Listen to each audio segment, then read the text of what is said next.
34,000 feet की ऊंचाई पर उड़ते हुए प्लेन में अचानक से लाश बन गए सब लोग। पायलट और क्रू मेंबर्स से लेकर पैसेंजर तक कोई भी इस कहर से नहीं बच पाया। इतिहास की सबसे डरावनी हवाई जहाज दुर्घटना। दोस्तों, हवाई जहाज को दुनिया का सबसे सेफ ट्रांसपोर्ट सिस्टम माना जाता है। आप साइकिल चलाते हुए भले ही मौत का शिकार हो जाएं, लेकिन हवाई जहाज में दुर्घटना होने के चांसेस ना के बराबर होते हैं। फिर भी कई बार कुछ लोगों की गलतियां या लापरवाही से हवाई जहाज भी एक्सीडेंट का शिकार हो जाते हैं, और जब ऐसा होता है तो फिर लाशों के ढेर लगते हैं। साथ ही एक हैरान करने वाली प्लेन क्रैश इंसिडेंट की कहानी हम आज आपको सुनाने वाले हैं, जिसने पूरी दुनिया को सकते में डाल दिया था।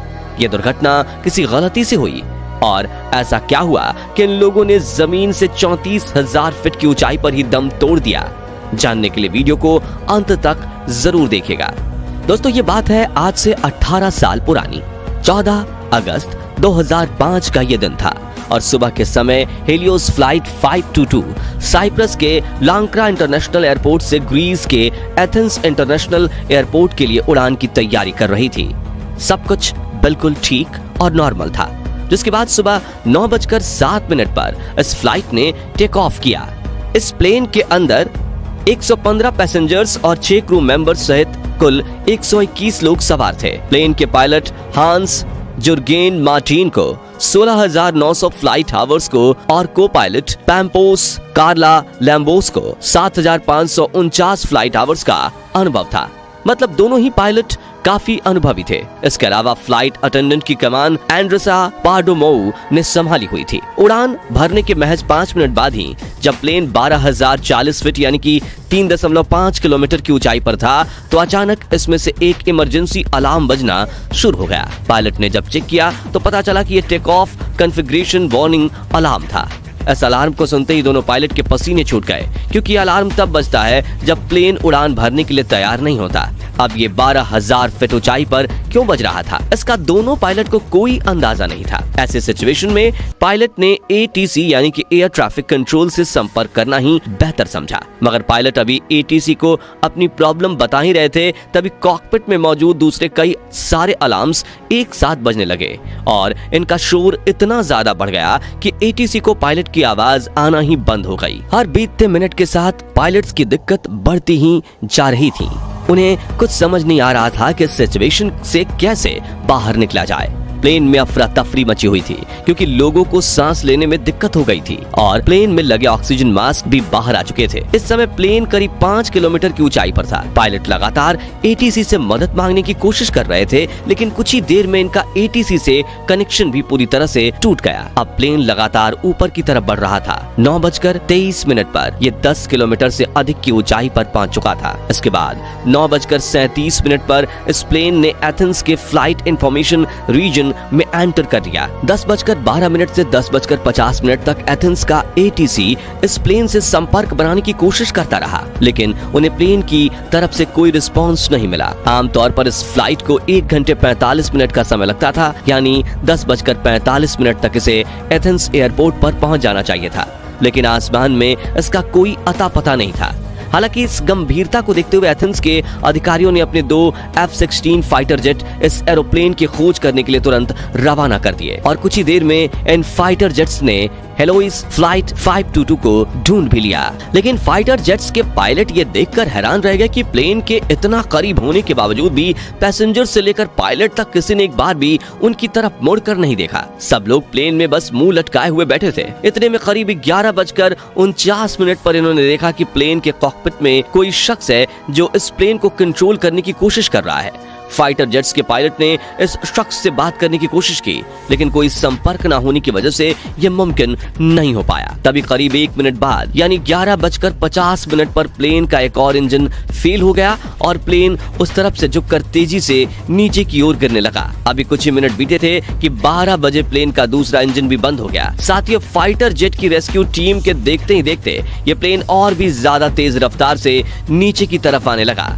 पायलट सीट पर बैठे उस शख्स ने इसे कंट्रोल करने की हर संभव कोशिश की, लेकिन 12:04 पर यह प्लेन ग्रामाटिको की पहाड़ियों में क्रैश हो गया। इसमें बैठे सभी 121 लोगों की मौके पर ही मौत हो गई। इस प्लेन के क्रैश होने की खबर ग्रीस के साथ ही पूरी दुनिया में आग की तरफ फैल गई। घटना की साइट पर रेस्क्यू ऑपरेशन भेजा गया और सभी डेड बॉडीज को प्लेन से निकाला गया। इन मृतकों के शरीर का जब पोस्टमार्टम किया गया तो उससे एक ऐसी चौंकाने वाली बात सामने आई जिससे सबके होश उड़ गए। दरअसल डॉक्टर्स ने बताया कि प्लेन में मौजूद पायलट समेत लगभग सभी लोग इसके क्रैश होने से पहले ही मर चुके थे। ऐसे में सबसे पहला सवाल जो लोगों के मन में उठा वो ये कि अगर पायलट पहले ही मर चुके थे तो इस प्लेन को इतनी देर तक कौन उड़ा रहा था। असल में दोस्तों ये शख्स कोई और नहीं बल्कि फ्लाइट अटेंडेंट एंड्रस ही थे।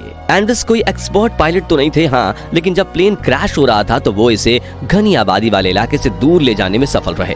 मगर अभी भी इस हादसे के मुख्य जड़ तक पहुंचना बाकी था और वो ये कि इतने सारे लोग आखिर अचानक से अपनी सीट पर बैठे ही कैसे मर गए। इस क्रैश की छानबीन पूरे जोर शोर से चल रही थी। तब इस केस के इन्वेस्टिगेशन पर काम कर रहे एक ऑफिसर की नजर कंट्रोल पैनल में मौजूद एक ऐसे बटन पर पड़ी जिसे देख ऑफिसर अपना सर पकड़ चुका था। यह बटन प्लेन में प्रेशर को सेट करने का काम करता है। इस बटन को देखते ही ऑफिसर को पूरी कहानी समझ आ गई। असल में ये बटन प्लेन के अंदर हवा के प्रेशर को कंट्रोल करने का काम करता है। आमतौर पर यह बटन ऑटो मोड पर ही रहता है, लेकिन यहाँ पर यह बटन ऑटो की जगह मैनुअल पर सेट था। असल में हुआ क्या कि इस फ्लाइट के एक दिन पहले जब ये जहाज अपनी रूटीन सर्विस पर गया तो वहां के एक टेक्नीशियन ने गलती से इस बटन को मैनुअल मोड पर करके छोड़ दिया। ऐसे में जब फ्लाइट ने टेक ऑफ किया तो प्लेन के अंदर ऑक्सीजन का लेवल बहुत तेजी से कम होने लगा। ऑक्सीजन कम होने पर पायलट का दिमाग भी ठीक से काम नहीं कर रहा था, इसलिए इनका ध्यान इस बटन की तरफ गया ही नहीं। प्लेन में मौजूद यात्रियों ने तो ऑक्सीजन मास्क लगा लिए,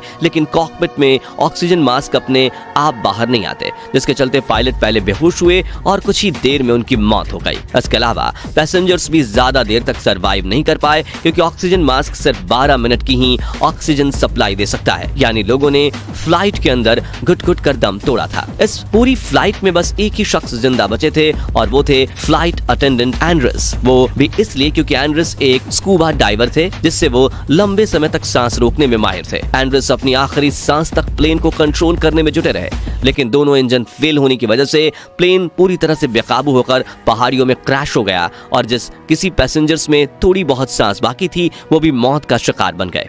हालांकि एंड्रस प्लेन को बचा नहीं पाए, लेकिन अपने आखिरी पलों में प्लेन को आबादी वाले इलाकों की तरफ से घुमाकर खुले इलाके में क्रैश करने का जो उन्होंने काम किया वो वाकई किसी हीरो से कम नहीं था। अगर एंड्रस ऐसा नहीं करते तो ये प्लेन रिहायशी इलाकों में क्रैश होकर और भी ना जाने कितने लोगों की जान ले सकता था।